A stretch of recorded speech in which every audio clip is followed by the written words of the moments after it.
All right, conference game number 3. I think all of our guys are excited to get back and play another game. It's obviously our best game of the year last week, how we played on both sides of the ball.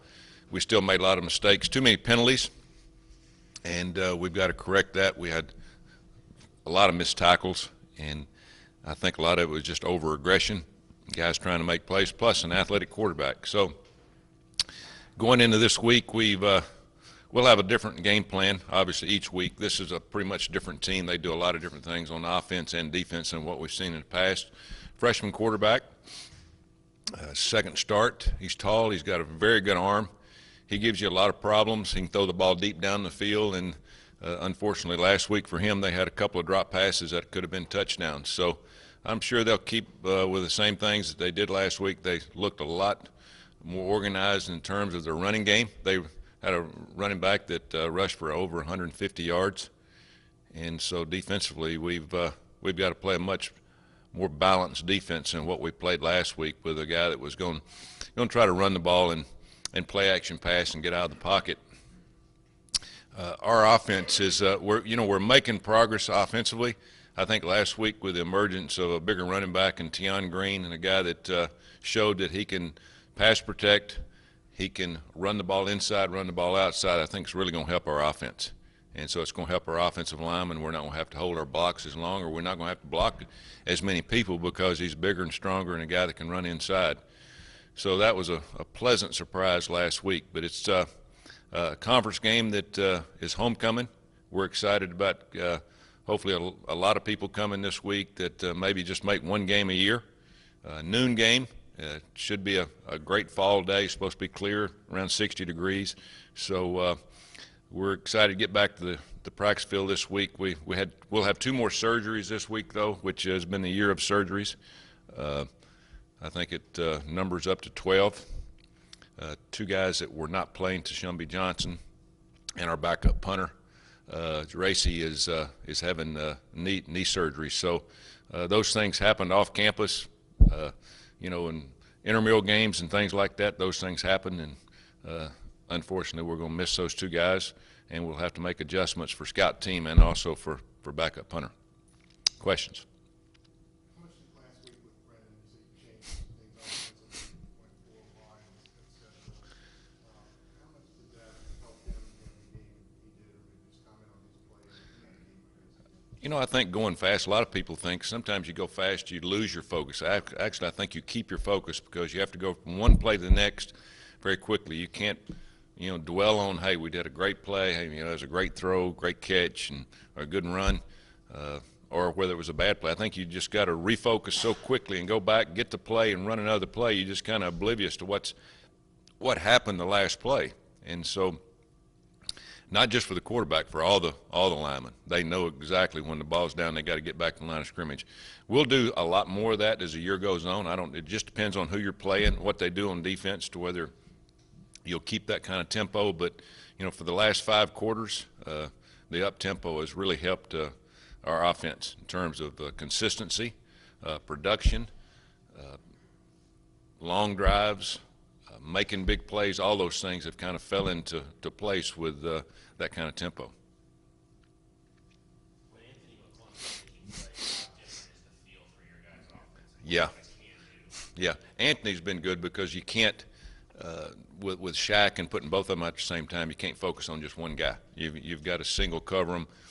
You can't bracket one or the other. Those guys have been our most productive guys. We want to continue to do the same things. I think that we have some things that we haven't run with those 2 guys that will help us. And one thing that's forgotten about 2 guys like that, they both are good blockers.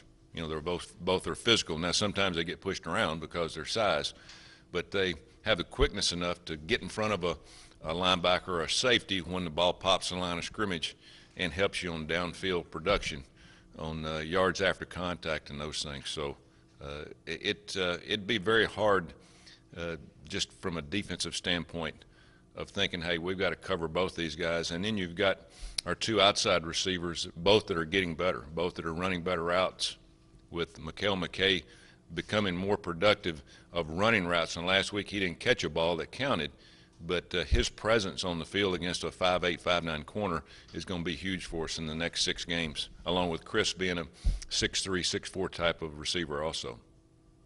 You were really looking at the offensive line going into that game. How do you think they got through that? You know, we did a lot better, and I think of everybody that it affected positively for the tempo was the offensive line, because what it does, it slows the defensive lineman down. Sometimes they're unsure of alignment, unsure of snap count, unsure of the technique of, do I come off the ball, and they have to play. You know, when you're going that fast, you don't have a chance to send in a lot of different type of defenses. You've got to play pretty much vanilla defenses.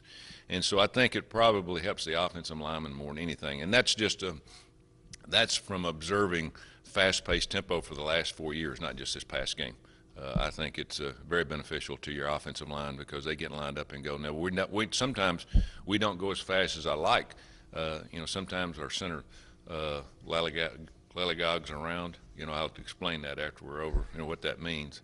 But lollygog is a term for not going as fast as you'd like, and sometimes we try to go fast, but he kind of holds us up for counting numbers, giving the defense out, and those kind of things. So